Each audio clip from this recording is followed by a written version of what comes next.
Thank you. Thank you, Mr. Moderator. My name is Kuraizam Athoba, and I am a Meitei, the so-called Meitei Hindu that people around here are talking about. So as this is a platform of United Nations, I think everyone has a right to know the real facts and the truth that we need to address what's happening in Manipur. And I've been listening to all the panel members who have been narrating the stories. And I won't narrate on rhetorics. I will come out with facts and figures and digitally proved records and data which nobody can't manipulate in any ways. So first of all, when we talk about the Hindu majority issues, we as a Meitei in Manipur is not a majority. For the rest of India, it's a different case. When it comes to northeastern states of India, Meitei is not a majority anymore. We represent hardly around 8.5 lakhs population. And the Christians in Manipur is around 12 lakhs. They comprise of around more than 53-54%. Sorry, and Meitei I don't want to interrupt you, but if you could just be as short as possible. We should have 3 minutes for the room. No, so but we need to clarify the facts, because if you are narrating in the wrong context, we need to check it out. Or shall we go on with the wrong facts? We continue this debate and discussion. What's your intention then? We need to check it out. Number one, the religious card is never an issue in the Manipur violence, because Meitei never targeted Christians. Meitei also has a Christian population of around, which is 45% of what the Kuki populations are, Meitei Christians.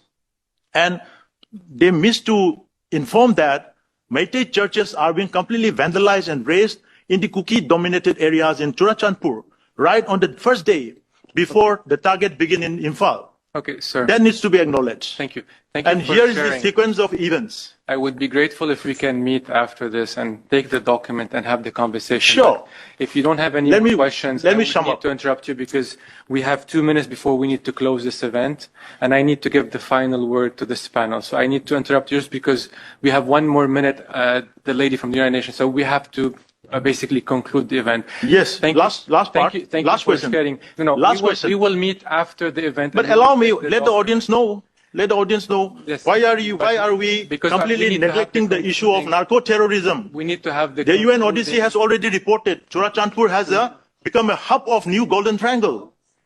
Okay. Poppy cultivations has already... We need to have the concluding remarks from the panel and conclude the event. Before that we need to know the facts. That's why I'm trying to intervene. Thank you, and we would welcome this. It's just that... It's completely one-sided discussion, so I don't want it. It should be neutral. We are not a one-sided discussion. Then you should have the patience to listen to me. Were presented thoroughly, and there's a lot that we can provide after this event. Thank you. Almost 19 Meitei villages. I would like now... 19 Meitei villages completely 100% evicted, destroyed. Okay. Sorry. Thank you. Can you switch off the microphone, please? So I would like us to finish, because we just finished the time for our event and for the time allocated to have this room. I'm grateful for the panel for having shared with us and for your contribution. I've been following personally, as the World Evangelical Alliance, very closely what is happening in India and Manipur and elsewhere. I'm very grateful for what you shared with us and what you provided. What our hope is that India would grow into a more democratic, inclusive society and community, where the government is supportive and protective of all the religious minorities and all the ethnic minorities and everyone in India. And yet again, I want to appreciate the panel for being here, for sharing, and for all the members of our coalition representing various communities, religious and ethnic communities, for being part of this event. And again, once again, thank you for Ms. Al-Salim, and thank you also for Mr. Turkel. Thank you. Good evening, everyone. At 11 p.m. on May 3rd, my mother, who was 77 years old at the time, Aichung Gwite, my sister-in-law, 13-year-old niece, 5-year-old twin boy and girl, and 2-year-old nephew were attacked by an evil and misguided Meitei Hindu mob. They ran a few doors down to a Meitei Hindu neighbor's house to hide in his dirty, dingy storehouse. There were so many mosquitoes, my mother says. The children were so good. They did not cry or make a noise. They huddled there for over 3 hours as mayhem continued around them. They heard the sounds of stones, sticks, rocks, cars and gas cylinders bursting into flames. Angry mobs had burnt their church, a Baptist church, earlier that evening, and were attacking and burning their neighbors' houses and had turned to their house. They escaped with their lives and the clothes they were wearing, while our beautiful family home was burned and looted. The mob even came back to burn the house again the next day on May 4th. To date, over 7,000 Kuki-Zomi tribal homes have been burned and destroyed. The attack on my mother was the attack on Meitei in Imphal, India. In Dallas, Texas, where I live, it was 1:30 p.m. in the afternoon when my sister texted me, "Have you talked to Mom?" I had no idea. I had no idea this fight had been brewing for a while, that our people had been fighting for our people, our lives, our lands. I'm ashamed to say that if my home had not been burnt that night, I might still not have been drawn into this fight. Today is the 19th of September, 2023. It has been 139 days since this crazy evil mob attacked my family home and my mother. They burned and stole not just everything my family owned in that house, but all our books, our photo albums, our memories, our refuge, and our peace of mind. It is now 76 years since India gained its independence and formed a fledgling nation, a sovereign, socialist, secular, democratic republic. Every single day, I get madder and madder at the inaction and utter ineptitude of the Indian government, and at the US and other Western governments and intergovernmental organizations for their inaction.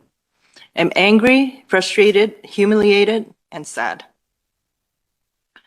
In 139 days, over 6,500 complaints have been filed with the police.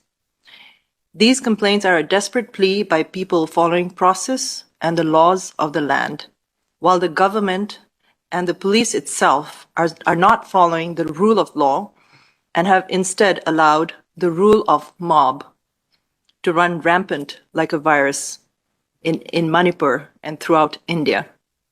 Over 300 plus people have been killed. The government of India does not acknowledge the full body count.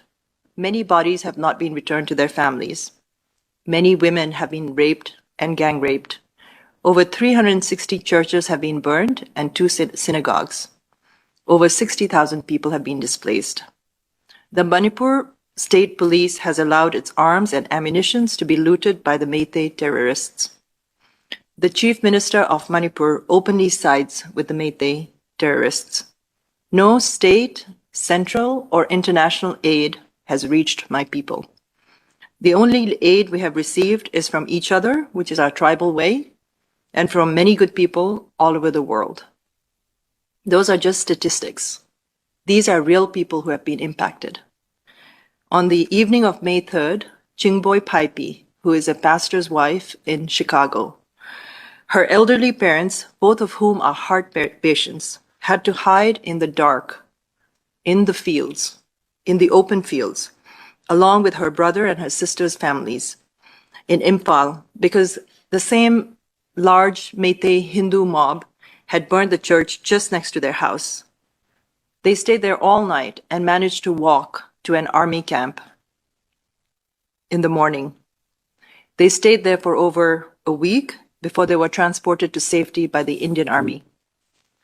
On May 4th, Mrs. Gozavung, 57, a Manipur government officer, and her son, Mr. Golal Sang, 27, were pulled out of their car by a Hindu mob of about 200 vigilantes and beaten to death. They were trying to get to safety to an army camp. Her daughter-in-law was beaten, had to be admitted to the ICU with multiple head injuries and fractured wrists and fingers. Her daughter, sister, cousin, and a 1-year-old grandson escaped with their lives after being sheltered by a Hindu family from the mob. They escaped in the trunk of their car after a day or two had passed. On May 4th, Mr. Vungsagin Valte, a Kuki Zomi BJP MLA and advisor to the Chief Minister of Manipur, was beaten and left to die on his way back from a meeting with the Chief Minister. His security detail abandoned him and his driver at the hands of the mob. On May 5th, Florence Hangxing and Olivia Chongloy, two Kuki Zomi tribal Christian women working at a car wash in Imphal, were attacked, gagged, and locked in a room from 5 to 7 p.m. They were tortured and gang raped. When the room was finally opened after 7 p.m., they were dead, their bodies mutilated. The room was filled with a horrifying mixture of blood, flesh, and hair. On May 6th, Mrs. Tiandam Baipe, a 45-year-old widow and mother of two, was killed. Her head, hands, and legs chopped off. She was also burnt with her house. On June 4th, a 7-year-old Kuki Zomi boy, Tonsing, his mother, Mina, and her friend Lydia were burnt alive in an ambulance on their way to the hospital by the mob. The mob was led by Mira Paibi women. They thought they would be safe as the mother, Tonsing's mother, Mina, is a Meitei woman. On June 10th, Mrs. Dimpohoi, 65, was shot dead while she was praying inside her village church. She was among the 3 shot by Meitei militants wearing Manipur police uniforms and armored vehicles. On July 2nd, Mr. David Thiek Mar, 30 years old, was one of 3 people captured. His 2 friends were released, but because he belongs to the Mar tribe, which is one of the tribes under the Kuki umbrella, he was tortured and beheaded. His hands and legs were chopped off. His head was displayed on a bamboo fence. His body parts were thrown into a burning building. The killers posted a video of the severed head on social media with a voice in the background commenting, "This is the face of a Kuki. You look beautiful. You look beautiful. We've been trying to catch you people for a long time." The voice ended with an expletive. On July 6th, Mrs. Don Ngaiching, 62, was shot and killed outside a school in Imphal. She was mentally ill, often seen wandering the streets of Imphal, and had refused to leave Imphal feeling she was safe. She was not. On July 19th, a video surfaced of 2 Kuki Zomi women being paraded naked, molested, and gang raped on May 4th by Meitei mob. These women and their families had run to the police for refuge, but the police handed them over to the mob.